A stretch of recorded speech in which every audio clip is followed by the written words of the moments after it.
উপপ্রধান খুনে এক অভিযুক্তের বাড়ি থেকে উদ্ধার পিস্তল। মূল অভিযুক্তকে গ্রেফতারের দাবিতে রাস্তায় টায়ার চালিয়ে চলছে বিক্ষোভ। অশোকনগরী উপপ্রধান খুনে ধৃত এক অভিযুক্তের বাড়িতে ভুসির বস্তার মধ্যে দিয়ে বন্দুক উদ্ধার। তবে মূল অভিযুক্ত এখনও গ্রেফতার না হওয়ার বাসিন্দারা ক্ষোভে ফুঁসছে।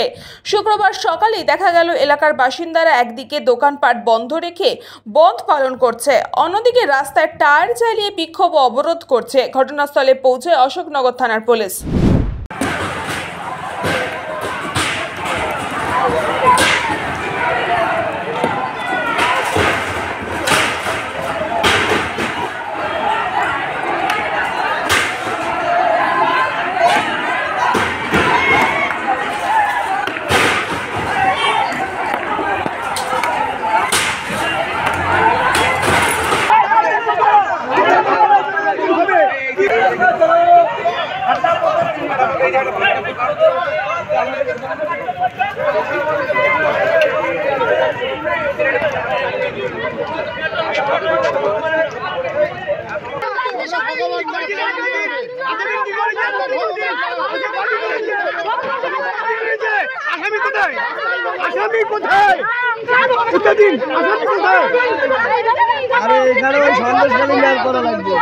আসামি কোথায়?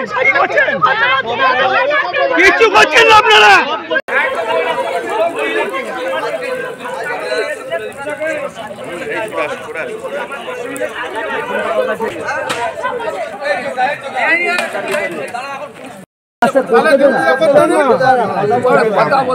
আপনি কি কি লাগবে আপনার? আপনাকে দিয়ে দিতে বলছেন আপনার কি কি দাঁড়ান দাঁড়ান সবাই চুপ করলো। আপনি বলুন তো।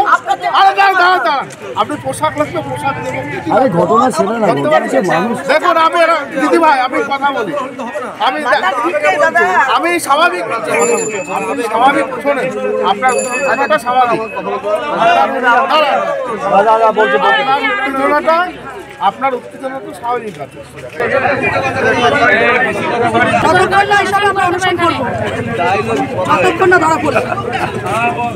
এমনি কিছু করতে না আমরা আমাদের স্বামী আমাদের ভয় আমরা ভয় আন্দোলন করছি এখানে কি মাগালে আন্দোলন করে গেছে আমাদের উনি জব ধরনের ক্রাইম ছিল উনি রক্ষা করতে উনি আমাদের পুলিশে চাই কথা গৌতম দাসকে চাই, বিজন দাসের উনি একজন সামনে চাই।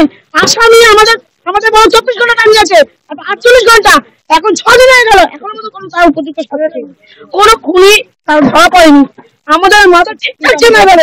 এবারে আমরা এর থেকে বড় আন্দোলন আমরা চাই, যাতে আমাদের বিজনদার খুনি গ্রেপ্তার হয়, বিজনদার খুনি গ্রেপ্তার হয়। আজ সকালবেলায় যে পলাশ দত্ত পলাশ শর্মা তার কাছে পিস্তল পাওয়া গেছে, আমি নিশ্চয়ই আর কি প্রমাণ দরকার, কি প্রমাণ পুলিশ চাইছে, আর কি প্রশাসন ক্ষতিপূরণ চাই। ওরা তো গ্রেপ্তার হয়েছে, ও তো গ্রেপ্তার আছে, এখনো থানায় গেছে শুনছি, জানি না সত্যি কি মিথ্যে, কিন্তু বিজন দাসের খুনি অবিলম্বে ধরা চাই, তার যোগ্য শাস্তি চাই আমরা।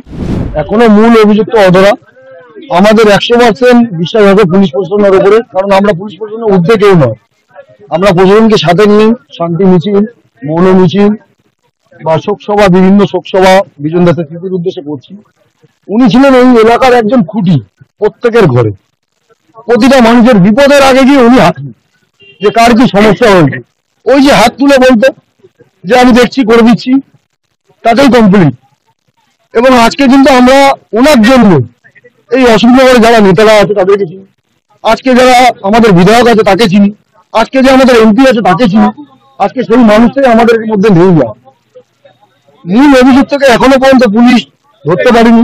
তার মধ্যে আজ গুমার সাধারণ মানুষ, আপামর গুমার মানুষ একটা বন দেখেছে যে তার প্রতিবাদ জানাতে চাইছে, এখনো পর্যন্ত শান্তভাবে চলছে। তো আজ সকালবেলা হঠাৎই ওই পলাশ শর্মার বাড়ি থেকে ভুসি নিতে এসে, কাঠের কারখানায় ভুসি তুলতে আসে যে মানুষ, সে একটি পিস্তল পায়, শোনা যায়, সেটাই খবর হয়। এলাকার মানুষ, উত্তেজিত মানুষ, সবারই মনের মধ্যে ক্ষোভ রয়েছে এখনো, সেই কারণে প্রতিটা মানুষ এসে হাজির হয়েছে। আজকে তারা সেই উত্তেজিত জনতাই এখানে বন্ধ করতে চাইছে যে আমরা পুলিশ প্রায় 1 ঘন্টা বাদে আসে, কিন্তু পুলিশ বা কি করবে বলুন, তারা ইনভেস্টিগেশন করছে। আমরা পুলিশকে কোনো রকম দোষ দেবো না, কারণ পুলিশ পুলিশের মতো কাজ করছে। আমরা তাদেরকে করতে দিতে চাইছি যাতে সঠিক আসামি ধরা পড়ে, কারণ আমরা এখনো শান্তপ্রিয় আছি, শান্তিটা বজায় রেখেছি এলাকায়, যাতে কোনো সমস্যা না হয়। সাধারণ মানুষের সমস্যা করে আমরা বন্ধ করতে চাই না। মানুষের খুব আস্তে আস্তে বাড়তে শুরু করেছে, কারণ আজকে শুক্রবার, আজকে 5 দিন হয়ে গেল। মূল আসামি কিন্তু অধরা, তার কোনো কিনারা নেই, তার কিছুই আমরা বুঝতে পারছি না। কাদের ধরছে, কাদের ছাড়ছে, সঠিকভাবে তদন্ত হচ্ছে কিনা, যাদের নাম জড়িয়ে আছে তাদেরকে সব অ্যারেস্ট করছে কিনা বা করবে কিনা। এখন পর্যন্ত গ্রেপ্তার সন্দেহভাজন 2 জন এই ঘটনায়, যতদূর আমি জানি সংবাদ মাধ্যমের মাধ্যমে। ঠিক আছে, দেখেন ওই স্পটে তো আমরা কেউ ছিলাম না। আমরা অনুমান করতে পারি যে এটা হতে পারে, যে ওই পিস্তলই সম্ভবত আছে। আমরা এটা অনুমান করে বলতে পারি, কারণ ওই স্পটে যখন খুন করা হয়েছে তখন তো আমরা কেউ ছিলাম না স্পটে, যে কোন পিস্তল দিয়ে করা হয়েছে। কালকে আমি পেপারে দেখেছি, আপনাদের কোনো নিউজ পেপারে, যে ওই পিস্তল ঘুরছে না কিছু একটা ঘুরছে, ভিডিও ফুটেজ পাওয়া গেছে। তো এখন কি হচ্ছে, কি পরিস্থিতি যাচ্ছে, কোন দিকে যাচ্ছে কিছু বলতে পারবো না, এটা সম্পূর্ণ ইনভেস্টিগেশনের উপর। ব্যুরো রিপোর্ট, নিউজ পঙ্গ টাইম। আস্থা পলিক্লিনিক ও ডায়াগনস্টিক সেন্টার, এক ছাদের তলায় বিশিষ্ট চিকিৎসকদের চিকিৎসা পরিষেবা পেতে আজই আসুন আস্থা পলিক্লিনিক ও ডায়াগনস্টিক সেন্টারে। আমাদের ঠিকানা নোনা চন্দনপুকুর, চ্যাটার্জিপাড়া। আমাদের যোগাযোগ নম্বর 7003758330। फास्ट मूविंग वर्ल्ड में वही आगे है जिसके पास है स्पीड, जैसे मेघबाला ब्रॉडबैंड। सही स्पीड सही पहचान। सो अगर कांस्टेंट फास्ट स्पीड चाहिए तो ले आइए Meghbala broadband. New Shatarupa one stop solution for your smart choice. এখানে সকল প্রকার ব্র্যান্ডেড কোম্পানির TV, fridge, mobile, computer, laptop, sound system এবং মোবাইল ও কম্পিউটার অ্যাক্সেসরিজ সঠিক মূল্যে বিক্রয় করা হয়। প্রতিটি কেনাকাটায় আকর্ষণীয় ছাড় এবং নিশ্চিত উপহার। ঠিকানা ইন্দ্রনগর, সোদপুর, কলকাতা 110 এবং Muragachha, Sodepur, Kolkata 111। Animesh Suzuki, BT road, Agarpara. Motorcycle মানে সুজুকি। মোটরসাইকেল সেল এবং সার্ভিস করানো হয় অত্যাধুনিক যন্ত্রের মাধ্যমে। এখানে অত্যাধুনিক মডেলের বিভিন্ন গাড়ি পাওয়া যায়। পাবেন Suzuki Hayabusa, Suzuki Gixxer, Suzuki Bergman, Suzuki access 125 এবং সাথে সার্ভিস সেন্টারের সমস্ত সুবিধা। আমাদের শাখা আগরপাড়া, ব্যারাকপুর ভিআইপি তে। সকলকে সাদর আমন্ত্রণ। ওম সাই ব্যাংকুয়েট অ্যান্ড গেস্ট হাউস। আপনার পরিবারের যে কোনো সামাজিক অনুষ্ঠানের জন্য আসুন ওম সাই ব্যাংকুয়েট অ্যান্ড গেস্ট হাউসে। এই অঞ্চলের সবচেয়ে বড় সেরা ব্যাংকুয়েট। সিজন টাইমের ভিড় এড়াতে এখনই বুকিং করুন। আমাদের ঠিকানা ডাক্তার গোপাল চ্যাটার্জি রোড, সোদপুর, গির্জা। আমাদের যোগাযোগ নম্বর 9051714263।